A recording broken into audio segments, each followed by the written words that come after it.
Donc, si vous voulez bien, nous allons commencer.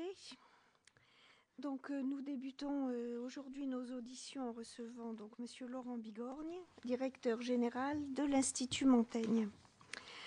Comme le bureau de la commission d'enquête l'a décidé, cette audition sera captée et diffusée en direct sur le site internet du Sénat et elle fera également l'objet d'un compte-rendu publié dans le recueil des travaux de des commissions, accessible en version papier sur le site internet du Sénat. Donc, diplômé de l'Institut d'études politiques de Paris et agrégé d'histoire, vous avez occupé différents postes de direction à Sciences Po Paris. En 2008, vous êtes détaché auprès de la London School of Economics, avant de devenir directeur des études, puis directeur général de l'Institut Montaigne en novembre 2010. Créé en 2010, l'Institut Montaigne est un think tank français dont la vocation est d'élaborer des propositions concrètes dans les domaines de l'action publique et de la cohésion sociale notamment. En 2011, l'Institut Montaigne a publié les résultats d'une enquête approfondie réalisée auprès des habitants de Clichy-sous-Bois et de Montfermeil en Seine-Saint-Denis.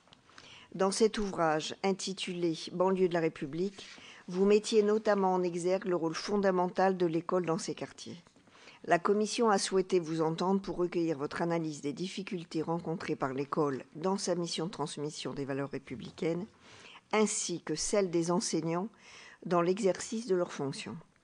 Vous pourrez sans doute éclairer nos travaux sur des solutions à mettre en œuvre pour rétablir l'école dans sa mission d'intégration et de formation de futurs citoyens. Avant de vous passer la parole, le formalisme des commissions d'enquête me conduit à vous demander de prêter serment. Je suis également tenue de vous indiquer que tout faux témoignage devant notre commission serait passible des peines prévues aux articles 434-13 à 434-15 du Code pénal. En conséquence, je vous invite à prêter serment de dire toute la vérité, rien que la vérité. Levez la main droite et dites « je le jure ». Je jure. Selon l'usage habituel, je vous propose de nous faire part de vos observations durant une quinzaine de minutes, après quoi notre rapporteur pourra vous poser ces questions. Je vous remercie. Madame la Présidente, merci. Je commencerai ce propos rapide en indiquant qu'il y a une forme de paradoxe à me trouver ici au Sénat ce matin. Et ce paradoxe s'inscrit dans la longue durée. Au fond, un observateur étranger, distant de nos débats domestiques, distant de nos institutions, marquerait de l'étonnement à constater qu'en 2015, nous revenons exactement, à peu près au point, où nous avaient laissé les événements de l'automne 2005. Et ce paradoxe vient de ce que ce visiteur étranger s'interrogerait sur ce que nous avons fait pendant ces 10 ans, sur ce que nous n'avons pas fait pendant ces 10 ans, sur ce que nous avons mal fait pendant ces 10 années. Où est le paradoxe ? Le paradoxe, c'est que cette similarité, ce sentiment de répétition assez insupportable entre 2005 et 2015, est au fond assez normal. Il est assez normal dès lors qu'on accepte la logique qui consiste à regarder ce que sont les grands indicateurs du tableau de bord de l'état de la jeunesse de notre pays. Premièrement, si on regarde à la fois les indicateurs produits nationalement dans le cadre du service public par l'ADEP, qui est au fond l'INSEE de l'éducation nationale, si on croise ces données sur les performances de notre système scolaire avec les données produites par l'Université de Boston dans le cadre de ce qu'on appelle PEARLS, qui est le programme sur l'évaluation des acquisitions à 9 ans, si on regarde le programme que vous connaissez bien des acquisitions à 15 ans, celui de l'OCDE, PISA, on se rend compte, au final, qu'en 15 ans, et particulièrement ces dernières années, notre système est devenu éducatif, toujours moins performant, toujours plus inégalitaire. Je rappelle à votre Assemblée que les résultats en classe de 6e, ça a été montré par un sociologue réputé, sont meilleurs prédicteurs de la délinquance. Premier point. Deuxième point, toujours en regardant ou en examinant les politiques publiques et en s'interrogeant sur les causes qui font que rien n'a changé entre 2005 et 2015, la situation dramatique de l'apprentissage des moins qualifiés, qui est une politique publique en déshérence. Et si je regarde ces 2 dernières années, les chutes des entrées en apprentissage des jeunes les moins qualifiés, je ne peux pas dire que nous sommes donnés collectivement les moyens de réussir cette politique publique. Si je regarde maintenant le taux de chômage des jeunes depuis 2008, je ne peux que constater son augmentation très forte dans notre pays, beaucoup plus forte que chez la plupart de nos voisins. Je rappelle qu'aujourd'hui, le taux de chômage moyen des jeunes est en gros 2 fois, même 2 fois et demi désormais, celui de la population active. Ces faibles performances, je le disais, je l'illustrais s'agissant des performances de l'éducation, s'accompagnent de fortes inégalités. C'est-à-dire que nos politiques publiques, non seulement ne sont pas performantes, mais en plus, elles sont, d'une certaine façon, dans leurs résultats, parfois dans leur organisation, contraires au principe d'égalité qui évidemment fonde, comme d'autres piliers, notre République. Au final, ayant dit tout cela, je constate que notre pays, au moment d'entrer dans la question que vous nous proposez d'aborder, cumule 5 caractéristiques et qu'il est sans doute le seul en Europe, peut-être le seul dans l'OCDE à les cumuler. La première de ces caractéristiques, c'est donc un système éducatif peu performant et qui fige assez tôt le destin scolaire, la trajectoire future de ses élèves. La deuxième de ces caractéristiques, c'est qu'aucun dispositif public, privé, aucun dispositif social ne parvient à récupérer l'échec scolaire et que le maigre filet de l'apprentissage concerne, je le disais tout à l'heure, de moins en moins de jeunes non qualifiés. La troisième, c'est que notre système de formation professionnelle, celui des adultes, est relativement déficient dès lors qu'il s'agirait de concentrer l'intervention, notamment l'intervention des moyens publics, sur ceux qui en ont le plus besoin. Quatrième caractéristique, notre démographie, et en cela nous sommes assez singuliers en Europe, est relativement dynamique. Ce qui veut dire que nous envoyons au front de l'échec scolaire puis de l'échec social, de l'échec professionnel, un nombre toujours plus important de jeunes. Je ferai un petit calcul démographique devant vous pour vous le montrer dans un instant. Cinquième caractéristique, nous sommes un pays de tradition migratoire. Mauvais système éducatif, en tout cas mauvaise performance, pardon, je corrige, du système éducatif.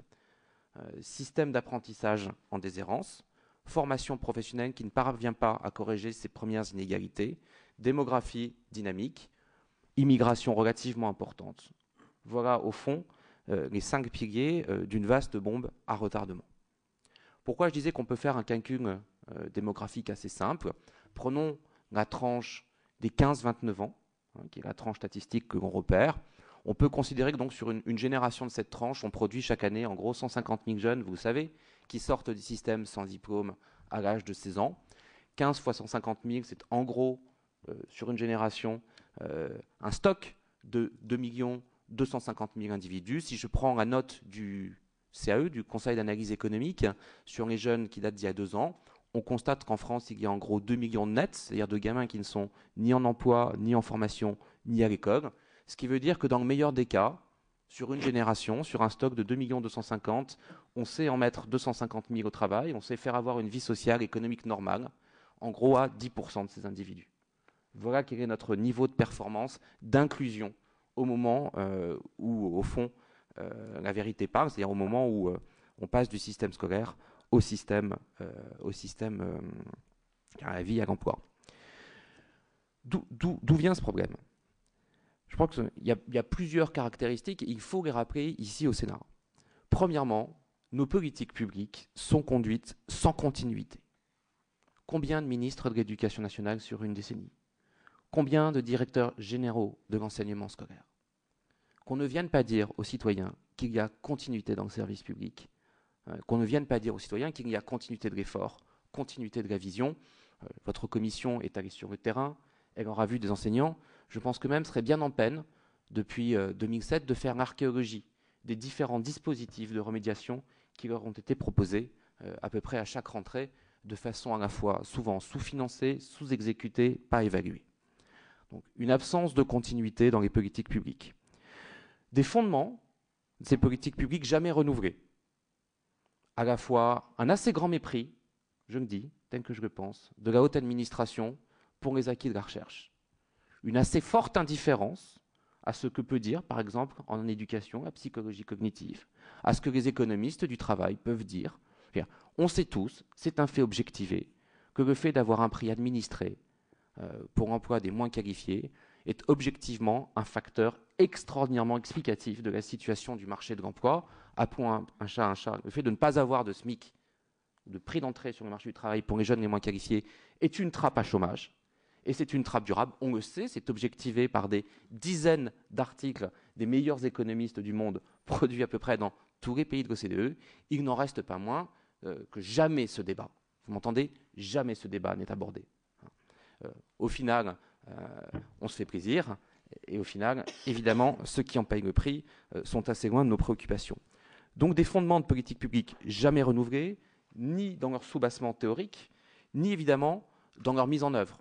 Quand je pointe la mise en œuvre, je pointe l'absence quasiment totale d'évaluation de nos politiques publiques. Je le dis, c'est vrai de l'éducation, c'est vrai de l'apprentissage, c'est vrai de la formation professionnelle, et même quand on vient évaluer, on n'en tient pas compte. J'en veux pour preuve que, et je salue pour le coup l'action de la ministre de l'Éducation nationale, il aura fallu quasiment 2 ans pour expliquer à ceux qui voulaient, envers et contre tout, c'est-à-dire envers et contre les études de l'ADEP, changer les programmes de l'école maternelle, de grande section notamment, pour pouvoir les alléger en contenu cognitif. Il aura fallu quasiment 2 ans pour leur expliquer, alors même que toute la science allait dans ce sens, que leur expliquer qu'il ne fallait pas le faire, et que c'était possiblement un facteur aggravant les inégalités à l'école, qui sont déjà, je l'ai dit, considérables.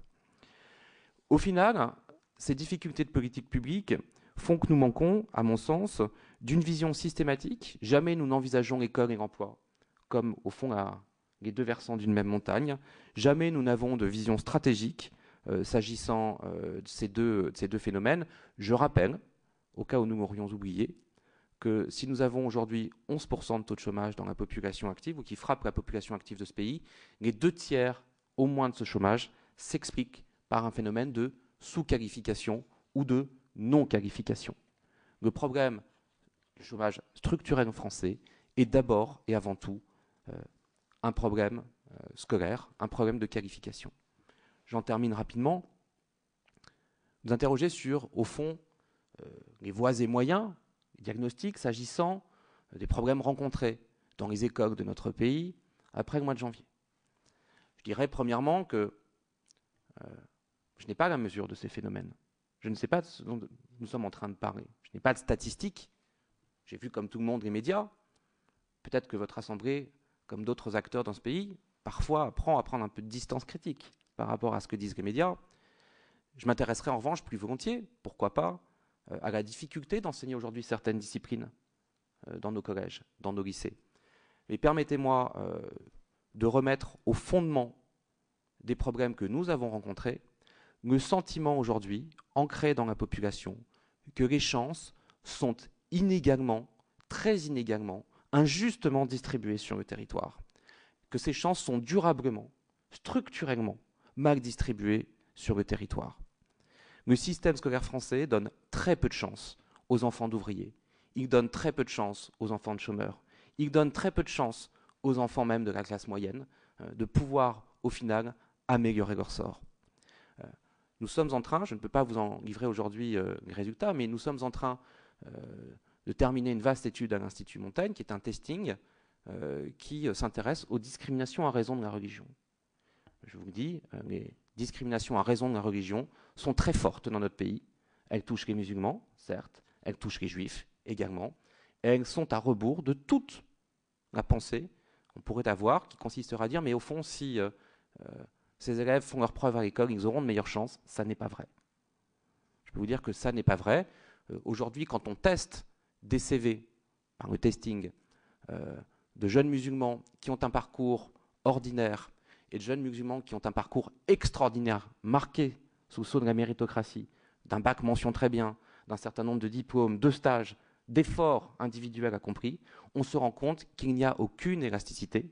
Je veux dire par là qu'il n'y a aucune différence à la fin du jour dans la possibilité de trouver un emploi, soit dans le secteur privé, soit de contractuel dans la fonction publique.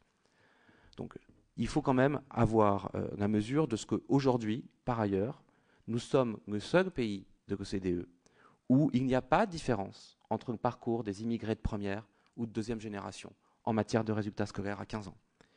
Il y a des contre-exemples. La Floride, par exemple, est parvenue parfaitement à redresser cette situation, ce qui veut dire qu'il n'y a aucune espèce de fatalité. La Floride est un État assez vaste, est un État où il y a beaucoup d'immigration, est un État où il y a beaucoup de pauvreté, des zones urbaines sensibles. On voit donc bien qu'un certain nombre de pays sont parvenus à corriger, ou un certain nombre d'États sont parvenus à corriger ces mécanismes délétères et évidemment mettant en cause le lien social. Quels pourraient être les axes de travail? Parce que derrière ce tableau accablant, mais qu'il faut quand même avoir le courage de regarder en face, je pense qu'il y a 3 axes sur lesquels nous pourrions réfléchir. Je ne suis pas venu vous proposer ce matin des cours de morale laïque dont j'ignore ce que pourrait être aussi bien le programme comme la mise en œuvre et la réception par un public de 800 000 enseignants.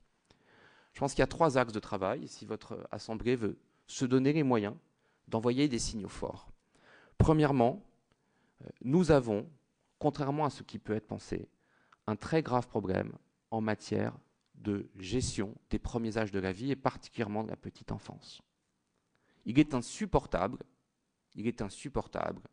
que les dispositifs, notamment d'accueil des plus jeunes enfants, soient concentrés dans les zones urbaines les plus favorisées.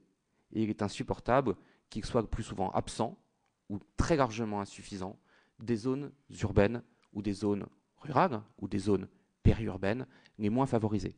Pourquoi? Tout simplement parce que les acquis de la recherche, depuis le milieu des années 60, je vous renvoie au programme ABC d'Ariane, montrent assez bien que des taux d'encadrement, que des interactions langagières quotidiennes, répétées, multiples, auprès de jeunes enfants, sont un bagage pour la vie entière. Je vous renvoie aux travaux du prix Nobel d'économie James Heckman, qui a tracé au fond la courbe des retours sur investissement qu'on peut faire. On sait très bien qu'aujourd'hui, les plus gros retours sur investissement se font sur le premier âge de la vie.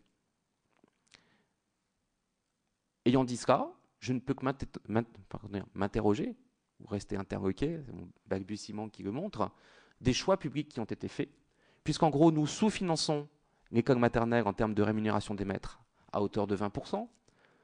Comme ça n'est pas suffisant, nous le faisons aussi s'agissant de l'école primaire. Nous sommes dans une meilleure situation s'agissant du collège, mais Heckman nous dira que c'est moins important. Et nous surfinançons le lycée à hauteur de 30% par rapport à la moyenne de l'OCDE. La seule inversion de la courbe que je demande aujourd'hui au pouvoir public, c'est celle-là. Il faut cesser le surfinancement inutile de l'enseignement scolaire, peu importe si ça déplaît au SNES. Et il faut impérativement, puisque nous sommes un pays qui concentre de la grande difficulté et une immigration assez importante, financer mieux, tout simplement, l'action, le métier, le geste professionnel des enseignants du premier degré. Pour la petite enfance, pour l'école, il me paraît important, je renvoie aux travaux du sénateur Carr, il me paraît important, nécessaire, premier, de tenir compte des acquis de la recherche dans le geste des maîtres, particulièrement à l'école maternelle et à l'école primaire. Il est faux de croire, il est faux d'accepter, il est même cruel d'accepter qu'au final, c'est une forme de liberté pédagogique spontanée qui va améliorer les performances d'un système qui jouit de cette liberté depuis toujours. Le système d'enseignement primaire à la française est un système de libéraux coalisés dans du service public. Pardon d'employer des mots aussi durs, mais c'est la réalité. C'est un système qui est peu évalué, c'est un système où il n'y a aucun principe hiérarchique, il n'y a d'ailleurs pas d'objectif. Et donc évidemment, la meilleure façon de ne pas atteindre des objectifs, c'est de ne pas en fixer. Et en réalité, la science nous dit, la psychologie cognitive, l'économie de l'éducation nous dit aujourd'hui énormément de choses sur ce qu'on peut parvenir à atteindre avec des groupes d'élèves. Il y a énormément d'articles qui sont publiés. Je renvoie votre assemblée aux travaux récents de Bruno Suchot, qui objective même, Bruno Suchot qui a été le patron de l'IREDU à Dijon, qui objective même le nombre d'heures qu'il faudrait mettre à disposition, le nombre d'heures d'interaction langagière individuelle d'un enfant, d'exercice, d'un enfant donc, pour lui permettre d'accéder à la lecture. Il trouve, Bruno Suchot, qu'il faut en gros 35 heures sur un cycle de 3 ans. Et au mieux, aujourd'hui, l'école publique met à disposition de ses élèves une vingtaine d'heures. Évidemment, si on n'a que la moitié des ressources à disposition, on fait la moitié du chemin.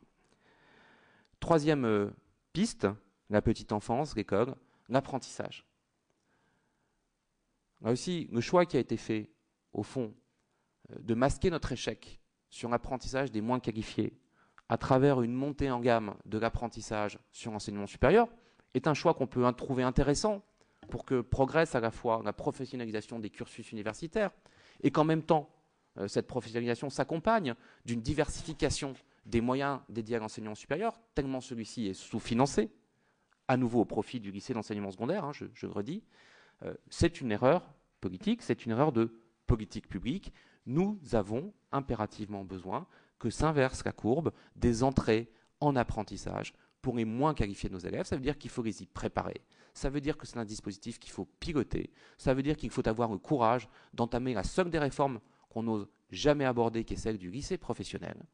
Et je conclurai par là en disant à votre commission que la dissémination de crèches de qualité, la dissémination des acquis et des meilleurs acquis de la recherche à l'école primaire comme maternelle, avec évidemment des outils d'évaluation extraordinairement serrés, la revue complète de notre politique d'apprentissage sont les 3 piliers qui font que j'espère, en 2025, après les travaux de 2005, après ceux de 2015, vous n'aurez plus à vous poser ces questions, ou en tout cas sous un angle extraordinairement renouvelé qui aura vu d'ici là diviser par 2 le taux de chômage des jeunes.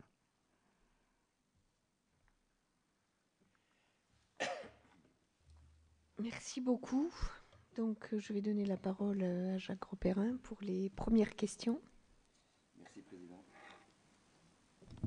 On coupe la parole. Merci, Président. Je voudrais d'ores et déjà remercier Laurent Bigorgne d'avoir accepté notre invitation et surtout pour le travail formidable qu'il dirige au sein et avec son équipe au sein de l'Institut Montaigne, parce que nous lisons régulièrement toutes ces publications et vraiment avec beaucoup d'intérêt.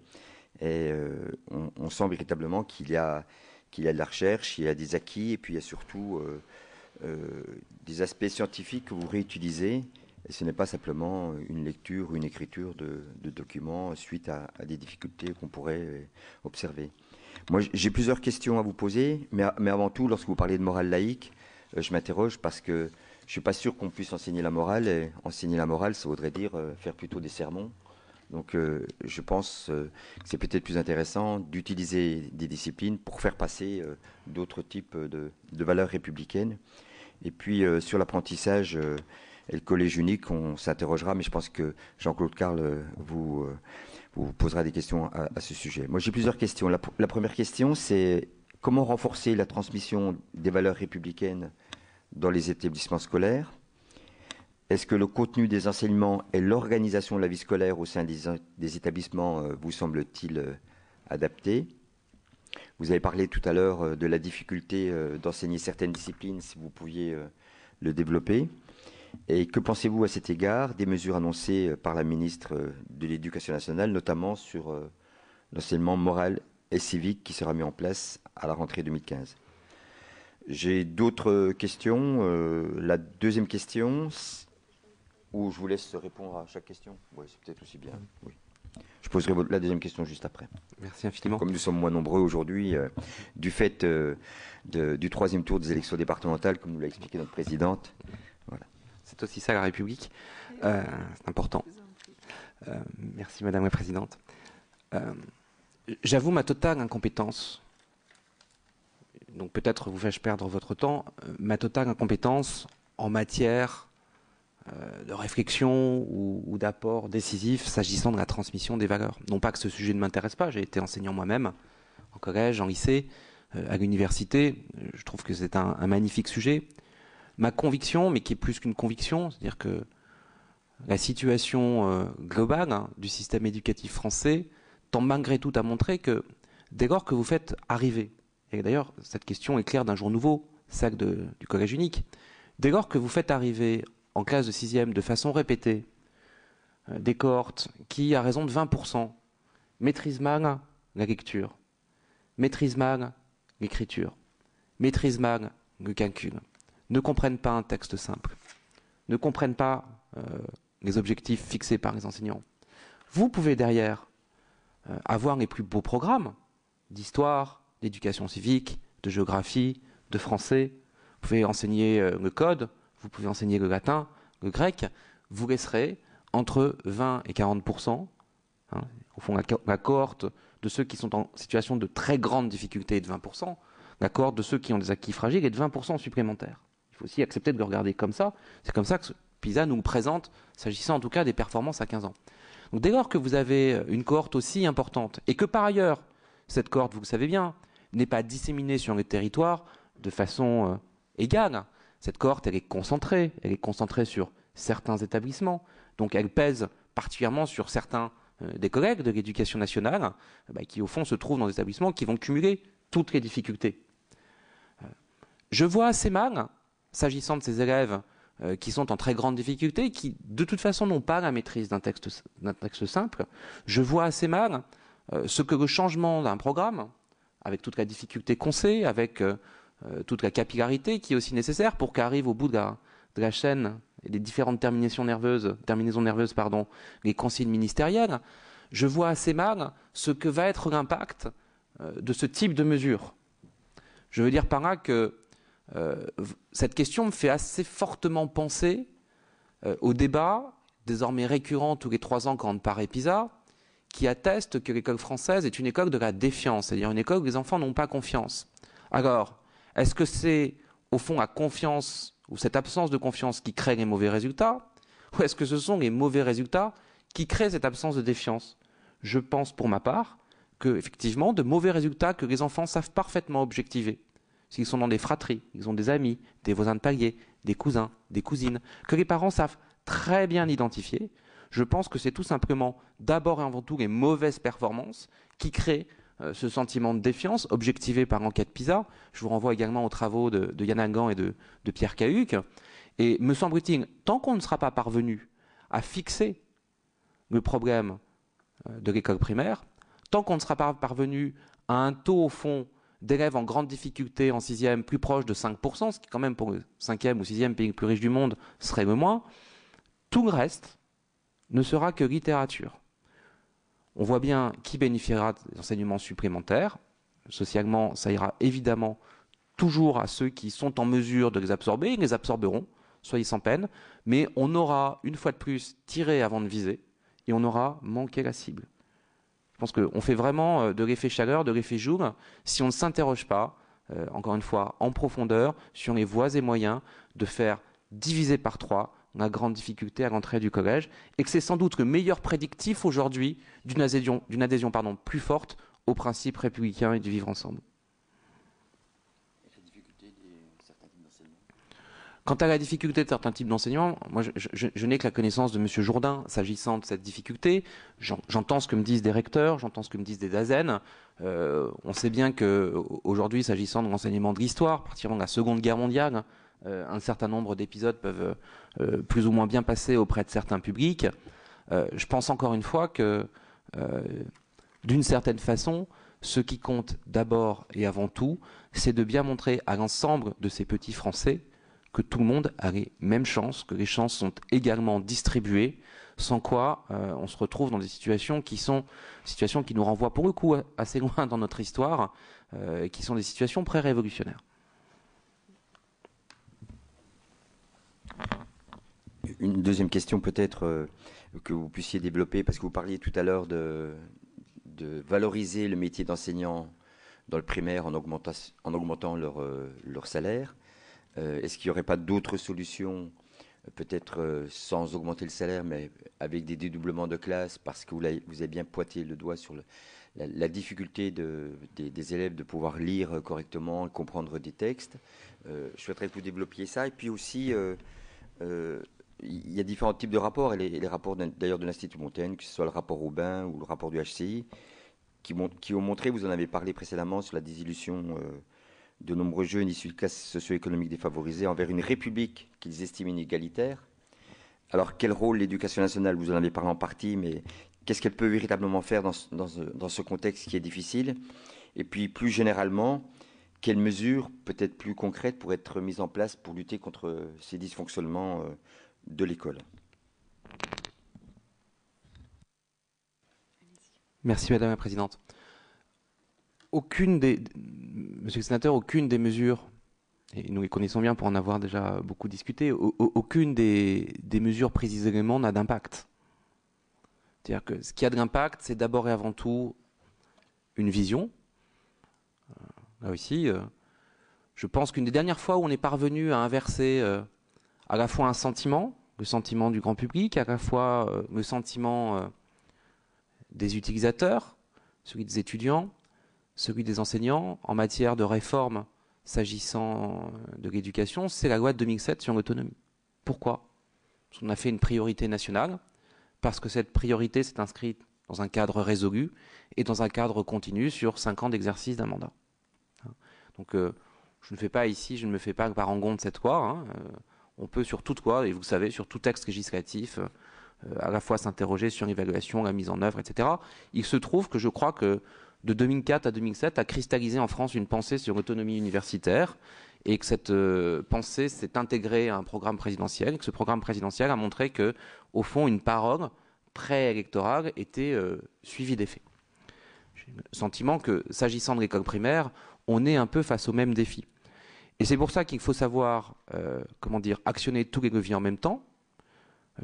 Il y a le levier de la rémunération.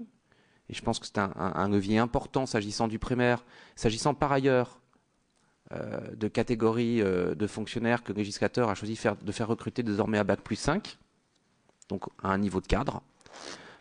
Donc là, il faut être cohérent à un moment ou à un autre. Si on veut attirer les meilleurs d'une génération vers ce métier, il faut être capable de leur dire qu'ils n'auront pas les moins bons salaires de l'ensemble des diplômés de même niveau, me semble-t-il. S'agissant des conditions de travail, plutôt que de parler de dédoublement, s'agissant des conditions de travail, oui, effectivement, il faudra avoir le courage de dire que, objectivement, les conditions d'enseignement au pied de la montagne Sainte-Geneviève ou même à son sommet ne sont pas exactement les mêmes qu'à Trappes, à Clichy-sous-Bois ou à Montfermeil. Et donc, apparemment, ça nécessite sans doute de mieux calibrer l'effort public en matière de rééquilibrage des chances. Mais troisième élément, je dis qu'il faudra tout faire de front. Ce que demandent aujourd'hui les enseignants, ce sont des outils. Ce que demandent aujourd'hui les enseignants, c'est qu'on les aide davantage en fixant scientifiquement un certain nombre de priorités, en les déclinant sous forme d'outils papier, d'outils numériques, d'outils pédagogiques, et que ces outils leur permettent d'organiser la progression des élèves les plus en difficulté. Il n'y a pas de fonctionnaire qui n'ait pas envie de voir sa performance s'améliorer. Ça n'existe pas. Les fonctionnaires sont comme les salariés du privé, ils ont envie de réussir leur mission. Et c'est particulièrement vrai des enseignants qui ont la plus belle des missions. Donc à partir de là, il faut aussi à un moment ou à un autre que la communauté nationale les entende. Moi je redis, je pense qu'aujourd'hui les enseignants du primaire sont mal considérés, trop peu rémunérés. Je pense qu'ils travaillent dans des classes qui sont trop importantes dans certains cas, pas dans d'autres, eu égard à la mission qu'ils auraient demandé. Je pense qu'ils sont parfaitement dépourvus d'outils. Faisons compte des manuels aujourd'hui qui restent figés 30 ou 40 ans en arrière, à un moment où nous étions en plein milieu de guerre de religion sur des visions pédagogiques du monde qui étaient complètement idéologisées. De ce point de vue-là, on ne peut pas dire que l'édition française se singularise par son goût d'une grande qualité de ce qu'elle produit. Là aussi, on pourrait redire un rapport de l'inspection générale des finances et de l'inspection générale de l'éducation nationale l'a rappelé avec trop peu de force à mon goût et trop peu de reprises, mais c'est un secteur qui vit de la rente, et d'une rente qui ne se corrige pas et qui n'est appuyée sur aucune recherche scientifique. Quatrième point, derrière les outils, la question effectivement de l'inclusion des parents. Je pense qu'aujourd'hui, il y a une timidité très forte. Il y a une timidité très forte encore des établissements scolaires à inclure les parents. Je regarde ce qu'avait fait Luc Châtel et Jean-Michel Blanquer au titre de la mallette des parents. Je regarde les évaluations de l'École d'économie de Paris. Quand je vois qu'un dispositif qui ne coûte quasiment rien produit des effets aussi importants, j'ai une envie, comme à la fois contribuable, comme fonctionnaire, comme citoyen, c'est de le voir se déployer au maximum et partout là où on en a besoin. Et je pense que particulièrement pour des parents qui ont eu un rapport eux-mêmes difficile à l'école, particulièrement pour des parents qui n'ont pas été élevés dans notre système éducatif, il serait important que l'école sache s'ouvrir de façon beaucoup plus forte. Je ne parle pas de conseil d'administration, j'ai là-dessus une position assez ferme. Je parle effectivement d'un effort véritable d'inclusion des parents dans la salle de classe. Je sais que d'ores et déjà, je vais parler pour le coup, et vous m'en excuserez, d'établissements qui sont hors contrat. Dans les établissements Montessori, par exemple, quand des parents ne sont pas eux-mêmes passés par la pédagogie Montessori, on propose assez régulièrement à ces parents de passer 2 heures, 3 heures dans la classe un matin pour voir comment on y travaille. Et ça me semble très créateur de confiance, de transparence et de compréhension de ce que sont les stratégies pédagogiques déployées pour amener les enfants au meilleur niveau. Donc c'est tout cet ensemble, qui est un ensemble à la fois de politique publique, qui est un ensemble culturel, qui est un ensemble juridique aussi, qu'il faut savoir pousser, et sans lequel, objectivement, nous n'arriverons pas, tellement aujourd'hui la situation de non-performance et d'inégalité du système est enquistée, nous n'arriverons pas, dans un délai raisonnable, à inverser la courbe de nos performances. Prenons la Floride, quand Jeb Bush est parvenu à inverser les résultats d'un certain nombre d'écoles de son État, il est parvenu à le faire en 5 ans. je cite cette durée un peu au hasard, mais elle correspond à un cadre de réflexion qui vous est cher. Il me semble absolument nécessaire de rappeler que ça n'est pas en expliquant à des fonctionnaires qu'on obtiendra des résultats dans 8 ou 10 ans au prix de sacrifices immenses commis à un instant T qu'on les mobilise le mieux. En éducation, il est faux de dire que les résultats viennent après 10, 15 ou 20 ans.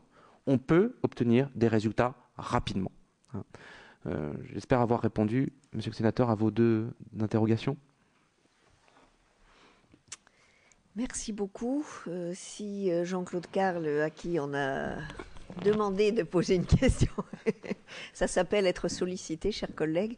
Donc, nous écoutons vos questions. Merci, Madame la Présidente. Je voudrais tout d'abord m'excuser auprès de Laurent Bigorgne de n'avoir pu écouter le début de ses propos. J'étais pourtant à l'heure, mais j'ai fait une mauvaise rencontre dans les couloirs du Sénat. Ce que je regrette, c'est que vous, Monsieur Bigorgne, vous enseignez devant un auditoire très éparse, mais c'est repris par le site du Sénat. Donc, je pense que tout ce que vous venez de dire a un écho, et je voudrais dire combien je partage ce que vous venez de nous dire et les axes que vous proposez. C'est-à-dire que les acquis précoces, c'est le gage de la réussite quand on sait que l'avenir scolaire d'un jeune est quasiment scellé quand il fête son 7e anniversaire. Que ça passe bien sûr par des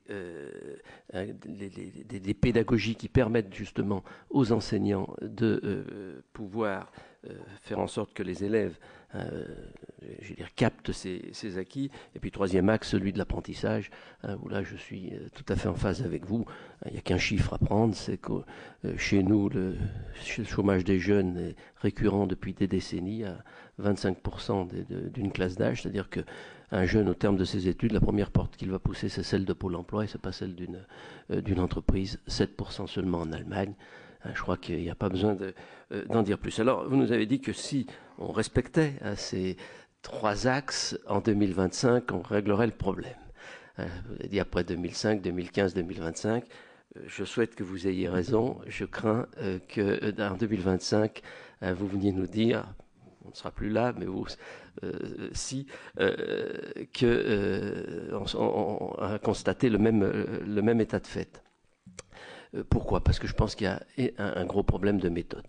Et qu'aujourd'hui, si on ne change pas l'organisation de notre système scolaire, notre système éducatif, on aura des difficultés à faire évoluer la situation, tant les corporatismes de tous bords sont forts et sont autant de freins. Vous avez dit que effectivement le primaire a été sous-traité, sous-doté plutôt, et c'est tout à fait vrai que les moyens ont été mis dans le secondaire alors qu'ils étaient déjà extrêmement abondants. Je crois que l'une des raisons, il y a plusieurs raisons, mais la première raison, c'est le poids des corporatismes, il ne faut pas se le cacher, et je dis bien des corporatismes de tous bords, à commencer par le corporatisme central de la rue de Grenelle. Est-ce qu'il ne faut pas là qu'il y ait une modification profonde de l'organisation pyramidale aujourd'hui de l'éducation nationale. Nous avons fait une commission d'information à l'époque sur l'organisation territoriale de l'éducation nationale, et on voit bien que toutes les expérimentations qui sont faites, qui partent de la base, ça marche. Tout ce qui est imposé par la rue de Grenelle a des difficultés à mettre en place, tant, je vous l'ai dit, les freins sont forts. Alors, est-ce que c'est pas, à ma première question, est-ce que c'est pas au niveau de la méthode, de l'organisation, qu'il faut, j'allais dire, porter l'effort sur les objectifs, sachant que tout le monde est à peu près, il y a un consensus pour dire que ça ne pourra pas continuer de la sorte.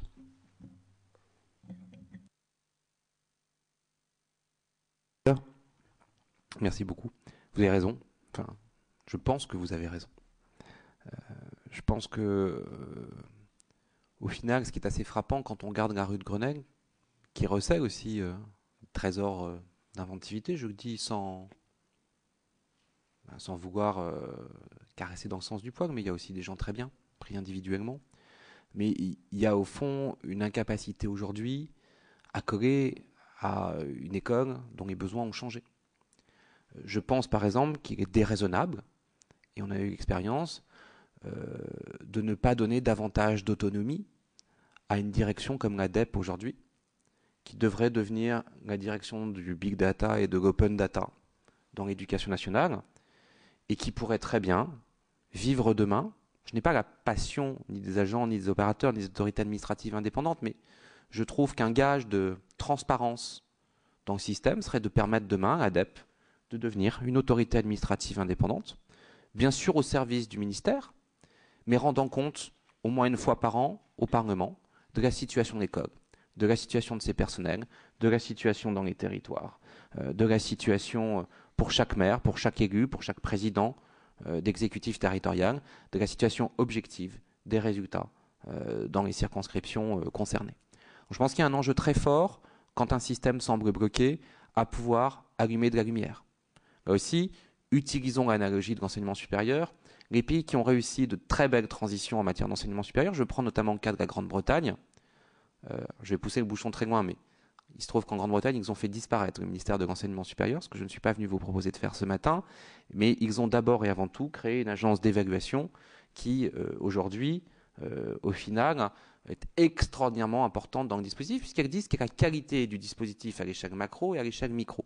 Il me paraît absolument important, effectivement, que cette responsabilité soit portée par une DEP très forte, très indépendante, et dont, au fond, les deux assemblées seraient les principaux clients en matière d'évaluation des politiques publiques. C'est là, à mon avis, une des premières choses à faire. Il y a une deuxième chose, parler des corporatismes, c'est que je pense qu'aujourd'hui, on ne précise plus suffisamment quelle est la mission des inspections générales. Et on voit les inspecteurs généraux, à la fois dans une mission d'inspection, parfois dans une mission de réalisation. C'est un vivier pour les cabinets, c'est un vivier pour l'administration centrale. Ça me paraît être une situation un peu problématique. Ça me paraît être une situation où, au fond, on peut dire que l'organisation, la séparation des pouvoirs n'est pas toujours correctement assurée. C'est aussi une administration qui se renouvelle assez peu, alors même que des compétences en matière d'inspection pourraient être expérimentées dans d'autres ministères. On pourrait très bien imaginer que les inspecteurs généraux aillent plus souvent regarder ce qui se passe à Bercy, au ministère de l'Emploi, au ministère des Affaires sociales. On pourrait très bien imaginer qu'il y a cette capacité à ne pas rester, j'allais dire, enfermé trop longtemps rue de Grenelle. Il y a 2 inspections aujourd'hui à l'Éducation nationale. C'est au moins une de trop. Je pense qu'il faut fusionner ces corps d'inspection le plus rapidement possible et puis recaler bien les missions pour que, tout simplement, cette inspection serve le ministre, serve les directions concernées, plutôt que d'être aujourd'hui, sans doute, de façon un peu troublante, eu égard au fonctionnement démocratique, une espèce d'État dans l'État. Hein. Et je pense que par ailleurs, une fois qu'on a fait ça, il faut doter l'État à très haut niveau, sur des bases extraordinairement exigeantes. Il faut doter l'État d'un conseil scientifique et stratégique où les meilleurs chercheurs du pays, ceux qui publient, monsieur le sénateur, ceux qui publient dans des revues internationales, pas les autres. Je le dis avec beaucoup de gravité, mais parce que je pense qu'en médecine, on n'accepterait pas une situation contraire. Donc pourquoi l'accepter pour nos enfants? Ou ceux qui publient auront le droit de citer. Si en matière de gouvernance, on est déjà capable, et vous voyez ce que je dessine là, ça n'est pas une révolution. C'est une évolution normale, acquise, au fond, ou impactée par ce qu'est la situation. Je crois que cette évolution de gouvernance, cette évolution de transparence est très nécessaire. C'est une assemblée comme la vôtre qui peut aussi la porter, qui peut la manifester. La place des scientifiques, le recalage des missions de l'inspection, la création d'une grande mission ou d'une grande autorité administrative indépendante en matière de big data et d'open data dans l'éducation, c'est quelque chose dont nous avons besoin parce que c'est là-dessus que vous pourrez prendre appui, vous législateurs. C'est là-dessus que pourra prendre appui l'exécutif, tout simplement pour faire progresser le système sur des bases objectives, neutres, et où effectivement le jeu des acteurs est un peu recalé. Moi j'ai été frappé, je vous dis, ayant participé à la concertation de 2012 sur la refondation de l'école, de voir que, et je n'ai rien contre eux, mais que telle ou telle association d'enseignants pour la défense de l'environnement en Loire-Atlantique avait le même poids dans les débats que Michel Fayol, le patron des sciences psychocognitives de l'ANR. Et j'ai été frappé, pourquoi? Pas par condescendance ou mépris, je pense qu'il est bon d'entendre toutes les paroles, mais on ne le ferait jamais dans le domaine médical. Si on parlait du traitement du cancer, mais jamais on ne donnerait le même poids à un des meilleurs chercheurs nationaux et internationaux et à une association dont l'objet est louable, mais en même temps pas premier par rapport à la cause traitée. Donc il y a aussi un moment où on peut se dire que s'agissant tout simplement de l'avenir de notre pays et de nos enfants, on a le droit d'avoir le même type de prévention, le même type d'appréhension et donc le même type, au fond, de décision de caractère raisonnable de la façon dont doit s'élaborer un débat public construit. Donc je crois qu'il y a, en matière d'organisation, effectivement, des mesures assez simples. J'y ajoute qu'il me paraît assez invraisemblable qu'aujourd'hui, le vivier de recrutement des recteurs continue de se concentrer sur une base extraordinairement étriquée. J'ai extraordinairement de respect pour cette corporation, ayant travaillé très longtemps dans l'enseignement supérieur, mais qui est celle des universitaires. Il peut y avoir des universitaires merveilleux comme recteurs, mais on peut aussi se dire qu'une administration aussi importante que l'éducation nationale a le droit, a le devoir d'élargir ses viviers de recrutement. Je suis vraiment frappé de ce quasi-monopole qu'ont les universitaires sur les carrières rectorales. Il me paraît... Alors, on va me dire, oui, mais on l'a ouvert, c'est déjà possible. Oui, mais ça n'arrive pas. Donc, si ça n'arrive pas, c'est qu'il y a des blocages. Et il appartient de souligner que ces blocages, au final, empêchent le renouvellement, empêchent l'oxygénation de ce corps. Et je pense que c'est un de nos problèmes, tant l'échelon rectoral, particulièrement dans le cadre des différents projets de revue de la décentralisation qui sont discutés en ce moment, ce job va être éminemment important pour la conduite fine du paysage éducatif, territoire par territoire. Donc je pense qu'on a là un vrai sujet. Je pense que, honnêtement, le recteur aujourd'hui de Seine-Saint-Denis, il a 80 000 enseignants sous sa responsabilité. Le recteur de Versailles, il en a 100 000. Hein, on peut imaginer qu'il y a un certain nombre... On parle là d'administration énorme. On peut imaginer que des hauts fonctionnaires venus d'autres administrations, allez, on peut imaginer que des gens ayant un autre vécu, hein, pourquoi pas ayant fait une partie de leur carrière dans le privé, tout en ayant une bonne connaissance du secteur public, puissent exercer demain ces responsabilités, y apporter des pratiques, y apporter une vision, particulièrement là où l'enjeu est celui du nœud entre système éducatif et système productif. On peut imaginer que d'autres compétences soient apportées demain. C'est-à-dire que, encore une fois, ne pas regarder ce problème de ce qu'est la sociologie rectorale aujourd'hui me pose problème, s'agissant encore une fois d'entités qui sont des entités très importantes. Ajoutons que, s'agissant des deux académies dont j'ai parlé, ce sont les châteaux d'eau du recrutement des profs en France. Parce que par définition, les enseignants à Versailles, et enfin en tout cas dans l'académie de Versailles et de Seine-Saint-Denis, sont extraordinairement jeunes. Donc on a intérêt à concentrer nos efforts pour convaincre les meilleurs d'entre eux de rester dans cette carrière, pour convaincre ces jeunes gens, j'allais dire, ces jeunes profs, de toujours, au titre de la formation professionnelle, faire mieux, chercher à atteindre un meilleur niveau. On a intérêt à les inciter, on a intérêt à leur donner des figures de réussite. Et me semble-t-il, ce n'est pas exactement... et ça n'a rien de personnel, hein, les recteurs qu'on a aujourd'hui sont formidables, mais je dis juste qu'on a à un moment ou à un autre besoin de cette réflexion sur la sociologie du personnel qu'on recrute pour exercer ce type de responsabilité. Ça contribuerait grandement à l'ouverture de ce ministère. Merci. Ah oui, bien sûr, vas-y. Je voulais juste réagir parce que c'est vrai qu'on a auditionné quelques recteurs et on sent bien véritablement que c'est un système endémique qui s'auto-génère et je crois que vous avez raison de dire qu'il faut apporter un peu de fraîcheur et puis d'ouverture sur d'autres, sans remettre en question, tout à fait, vous avez raison de le dire, les personnes qui sont des personnes de qualité, mais ça apporterait beaucoup. Et je voudrais juste faire une petite précision pour l'inspection générale. Lorsque je vois le mode de recrutement aussi de l'inspection générale, et puis l'orientation politique qui peut être donnée aussi par certains doyens, je m'interroge aussi sur le bien fondé de cette structure-là. Et je pense qu'il faudra aussi réfléchir sur un autre mode d'organisation. Et je pense que l'inspection générale, je peux le dire là, même si c'est repris, je pense que quelque part, elle a vécu. Je vais me faire des amis. Merci, monsieur le rapporteur, pour ces propos très clairs et francs. Ça fait sourire et rebondir notre collègue Jean-Claude Carle. Allez-y. Oui, tout à fait, puisque j'avais fait cette proposition il y a quelques années. Sur le rôle du Parlement, c'est vrai qu'il faut que nous prenions nos responsabilités. Ce n'est pas acceptable que le Parlement passe seulement 2 heures par an, 3 heures par an, sur les problèmes éducatifs, notamment à l'occasion de la discussion du budget. 63 milliards discutés en 2 ou 3 heures. On consacre autant de temps pour le budget des monnaies et médailles. Je crois que l'éducation, c'est quand même plus important, et c'est tellement important que je pense qu'effectivement, il ne faut pas la laisser au seul monde de l'éducation. Et je voudrais revenir sur la maternelle, dont vous avez dit l'importance et l'absence, justement, dans certaines zones, des zones rurales ou des zones urbaines en difficulté. Est-ce qu'il n'y aurait pas une mesure qui finalement est inscrite dans la loi Jospin de 89, qui était d'accoler la dernière année de maternelle au CP et au CE1, ce qui rendrait de fait obligatoire la scolarité de cette dernière année de maternelle. Est-ce que ce ne serait pas, j'allais dire, une solution qui pourrait être mise en place?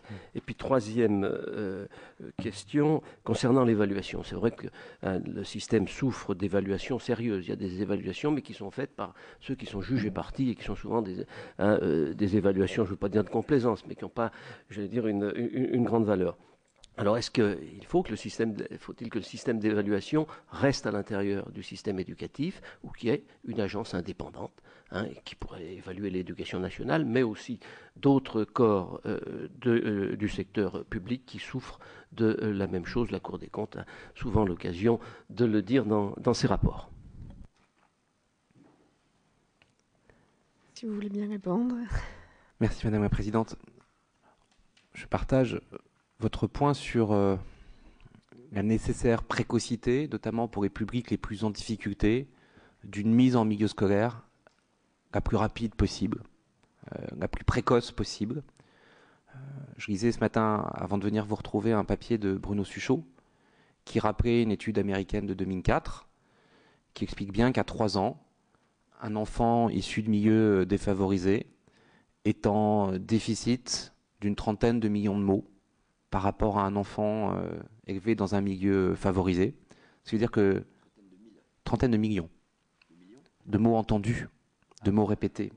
Et donc les exercices faits par son cerveau, tout simplement les interactions langagières, ont développé évidemment ses capacités cognitives infiniment plus que l'enfant qui est placé dans une situation où les interactions sont très pauvres, où les interactions sont j'allais dire, insuffisantes pour emmener à ce que vont être les compétences de prélecture et derrière, évidemment, l'acquisition de la lecture. On a, dans les années 80, scolarisé jusqu'à 35% de la population, vous le savez, à l'âge de 2 ans. On a reflué depuis. Et je me redis, cette scolarisation à 2 ans n'est en soi pas suffisante, mais pour certains publics, elle est absolument nécessaire, elle est absolument décisive.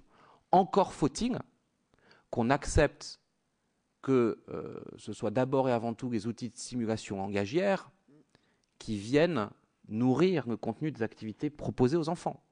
C'est-à-dire que la vraie différence entre une crèche aujourd'hui française ou une crèche d'un pays d'Europe du Nord, ce sont les interactions et les temps d'interaction, les temps d'engagement des petits avec les animateurs, les animatrices de ces services. Parce que si vous mettez les enfants et qu'au final, on est dans une simple logique, j'allais dire, qui est normale, qui est naturelle, qui doit préexister de bienveillance, mais pas dans une logique de pré-apprentissage, vous aurez à la fois dépensé beaucoup d'argent et obtenu peu de résultats.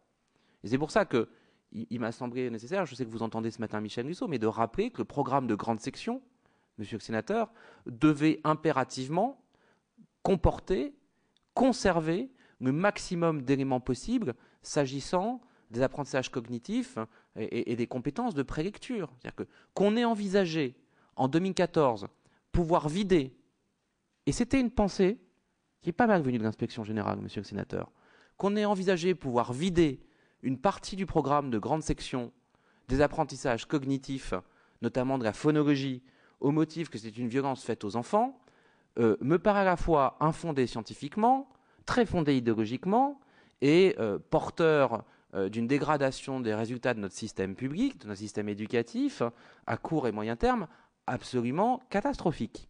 Donc, je suis assez content que, encore une fois, je l'ai dit tout à l'heure et je le redis, que la ministre ait mis fin à ces débats, ait mis fin à cette espèce de spéculation qui, encore une fois, n'est conforme à aucun article scientifique, à aucune revue de littérature scientifique qu'on pourrait trouver auprès des meilleurs centres de recherche et universités du monde. Donc il y a aussi un moment où il faut quand même qu'on accepte d'aligner la décision publique sur ce que dit la science, sans quoi on risque de faire des erreurs vraiment fondamentales. Donc maintenant, monsieur le sénateur, la scolarité obligatoire en grande section, je crois qu'on scolarise d'ores et déjà 95 ou 97%. Donc moi, je n'ai rien contre, mais me semble-t-il, l'effort, c'est de voir, comme on l'a dit tout à l'heure, comme vous l'avez écrit vous-même, de voir comment on rend cette année de grande section systématiquement, j'allais dire, utile dans la perspective du CP. Sur maintenant la question de l'évaluation, quand je dis, je crois comme vous parlez d'agence indépendante, mais je suis pour une autonomisation de l'ADEP et effectivement une connexion forte de l'ADEP aux travaux du Parlement, tout en restant évidemment au service du ministère, au service des élus. Je crois que nous allons dans le même sens et je crois qu'il est bon en démocratie, dans une démocratie renouvelée, dans une démocratie qui se modernise, qu'effectivement, de plus en plus, les agences d'évaluation soient indépendantes, tout simplement des ministres, parce que la tentation est toujours trop forte de masquer la réalité, toujours trop forte de masquer les résultats qui ne vont pas dans le sens de la politique qu'on a envie de mener. Il faut que ces tentations, j'allais dire, soient balayées. Seul le Parlement, ce n'est pas des agences indépendantes qui y suffiront, seul le Parlement, s'il joue son rôle, pourra y parvenir. Merci beaucoup pour cette audition intéressante qui reprend un certain nombre de points sur lesquels je crois nous sommes d'accord, mais c'est bien de l'entendre. Et puis peut-être une ouverture sur d'autres points, sur l'inspection et l'évaluation. Je pense qu'il faudra s'en servir. Je vous remercie. Merci infiniment.